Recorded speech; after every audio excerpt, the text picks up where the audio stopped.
नमस्कार बंधुरा आज के हमें फुलकपि आलुर रसा करब तार जन्य एखाने निये नियेछि फुलकपि एक फुलकपि एइभावे आमि केटे नियेछि और एखाने निये नियेछि आलू तीनटे आलू एइभावे आमि एकटा आलूके 4 पिस करे नियेछि जेहेतु छोटो आलू बोले 4 पिस करे नियेछि आपनादेर जदि बड़ो आलू हय ताहले एकटा आलूके आपनारा 8 पिस करे नेबेन। फुलकपिगुलो आलूगुलो केटे परिष्कार करे धुए नियेछि एबार एटाके आमि साइडे रेखे देबो रेखे दिये एकटा मशला रेडी करे नेब। तार जन्य निये नेब मिक्सिर जार मिक्सिर जारे दिए देव 3टे काँचा लंका झालटा आपनादेर स्वाद मतो देवें 1 इंची आदा और एकटा टमेटो एगुलो आमी एकटू जल दिए पेस्ट बानिये निये आसबो। देखुन बंधुरा आमी पेस्ट बानिये निये चले एसेछि एबार आमी रान्नाय चले যাব।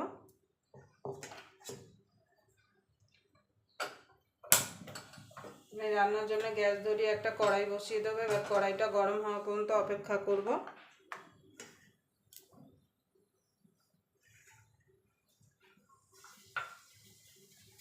আপনারা পুরো ভিডিওটা দেখবেন আশা করি আপনাদের ভালো লাগবে। যদি ফুলকপি আলুর রসা যদি আপনাদের ভালো লাগে অবশ্যই একটা লাইক করে দেবেন আর আমার চ্যানেলটা সাবস্ক্রাইবার করে আমার পাশেই থাকবেন আর পাশের বেল আইকনটা অবশ্যই বাজিয়ে দেবেন আমি যখন কোনো নিত্য নতুন রেসিপি আপলোড করব সবার আগে পাওয়ার জন্য। দেখুন বন্ধু কড়াইটা গরম হয়ে গেছে দিয়ে দেব তেল।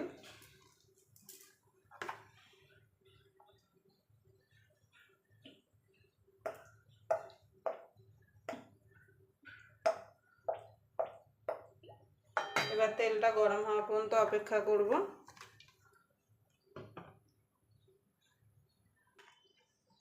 যখন তেলটা গরম হয়ে গেছে আলুগুলো প্রথমে ভেজে নেব।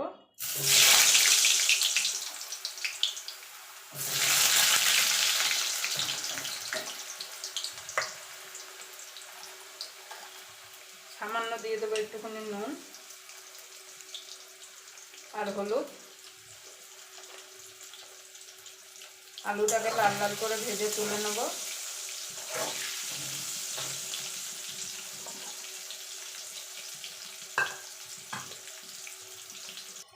দেখুন বন্ধুরা আলুটাকে লাল লাল করে ভাজা হয়ে গেছে তুলে নেব।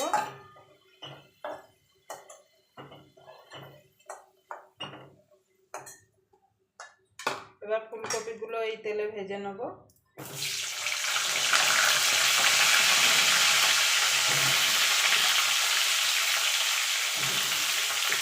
আমি এখানে ফুলকপি কিন্তু গরম জলে কিন্তু ভাপ দিলাম না আপনারা চাইলে একটু ভাপ দিয়ে নিতে পারেন যেহেতু এখন শীত পড়ে গেছে।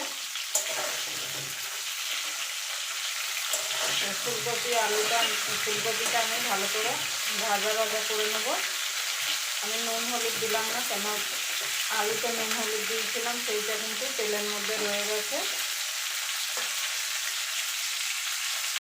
দেখুন বন্ধুরা ফুলকপিটা ভাজা হয়ে গেছে তুলে নেব।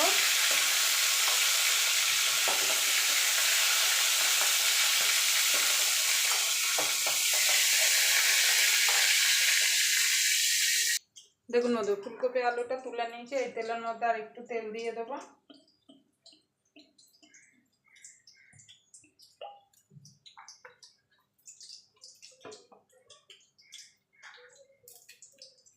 ফোড়নে দিয়ে দেবো তেজপাতা গোটা জিরে আপনারা চাইলে এখানে গোটা গরম মশলা দিতে পারেন। এবার ফোড়নটা একটুখানি ভাজা ভাজা করে নেব।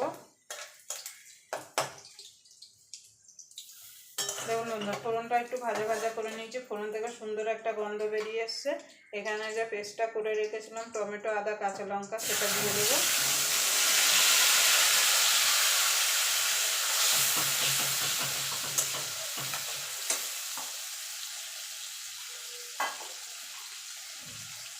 মিক্সির জারটা ধুয়ে জল দিয়ে দেবো।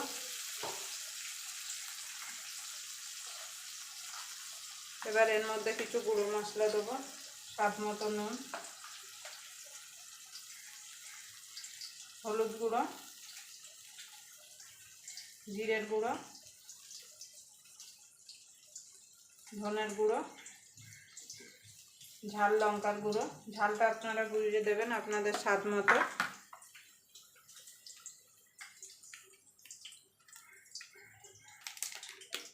দিয়ে দেবো কাশ্মীরি লঙ্কার গুঁড়ো রঙের জন্য।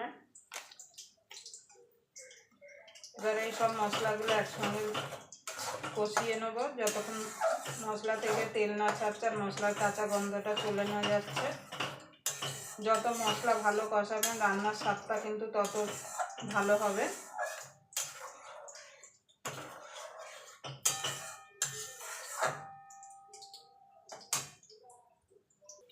দেখুন বন্ধুরা, মশলাটা কষানো হয়ে গেছে। দেখুন মশলা থেকে তেল ছেড়ে এসছে। ফুলকপি আলুটা দিয়ে দেবো।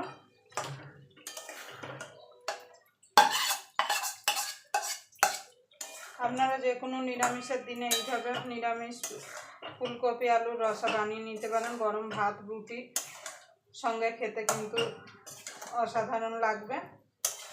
এবার ফুলকপি আলুটা মশলার সঙ্গে ভালো করে মিশিয়ে নেব।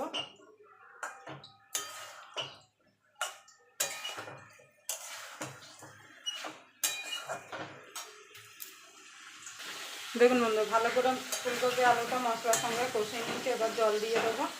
ঝোলটা আপনারা যেমন রাখবেন সেই বুঝে এখানে জলটা দেবেন।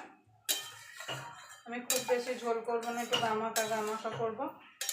রসা কিন্তু ঝোল হয় না, একটু গামাকা হয়। আমি এখানে চিনি দিয়েছিলাম, আপনাদের দেখাতে পারিনি। এবার ঢাকা দিয়ে এটাকে 5 থেকে 7 মিনিট রান্না করে নেব। দেখুন বন্ধু, ফুলকপি আলুর রসাটা হয়ে গেছে। এবার নামানোর আগে দিয়ে দেবো গরম মশলা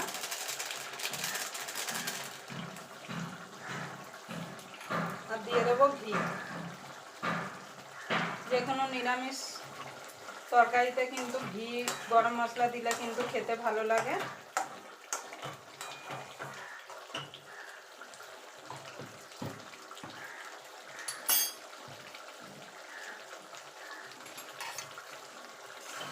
আপনারা নুন মিষ্টিটা অবশ্যই একটু চেক করে নেবেন। দেখুন হয়ে গেছে। এবার আমি নামিয়ে দেবো। ঠান্ডা হলে এই ঝোলটুকু আর একটু শুকিয়ে যাবে। দেখুন আলু ফুলকপি সব সিদ্ধ হয়ে গেছে। আবার আপনাদের সঙ্গে কোনো নতুন রেসিপি নিয়ে দেখা হবে। ততক্ষণ পর্যন্ত আপনারা ভালো থাকবেন, সুস্থ থাকবেন।